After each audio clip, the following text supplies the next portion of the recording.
দর্শক বন্ধুরা, একটা কথা খেয়াল করেছেন কখনো? যারা বেশি কথা বলে তাদের গল্প সবাই শোনে, কিন্তু যারা কম কথা বলে তাদের নীরবতার ভেতরে লুকিয়ে থাকে সবচেয়ে বড় কষ্টগুলো। আজ আমরা জানব কম কথা বলা মানুষ আসলে কেমন। কম কথা বলা মানুষ সাধারণত ভেতরে ভীষণ গভীর হয়। তারা সবসময় চুপচাপ থাকলেও তাদের মন চিন্তাভাবনায় ভরা থাকে। নিচে কম কথা বলা মানুষের কিছু সাধারণ বৈশিষ্ট্য দেওয়া হলো। কম কথা বলা মানুষের বৈশিষ্ট্য। ভালো লেগে থাকলে সাবস্ক্রাইব করে রেখো। প্রতিটি নোটিফিকেশনের পেছনে থাকবে নতুন গল্প, নতুন অনুভূতি।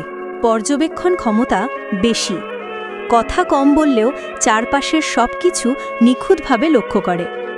সহজে নিজের অনুভূতি প্রকাশ করে না। মন খুলে কথা বলতে সময় লাগে। বিশ্বাস অর্জন করা কঠিন। কাউকে সহজে নিজের জীবনে ঢুকতে দেয় না।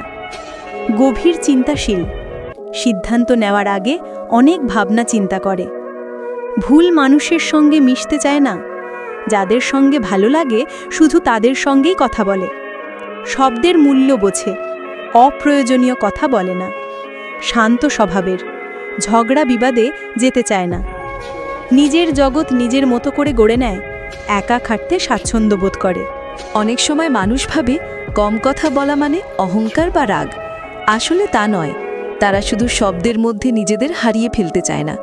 তাদের হৃদয়ের ভেতরে অনেক গল্প থাকে, যেগুলো সঠিক মানুষ পেলে একদিন ঠিক প্রকাশ পায়। কম কথা বলা মানুষগুলো কথা কম বলে, কিন্তু হৃদয় দিয়ে ভালোবাসে।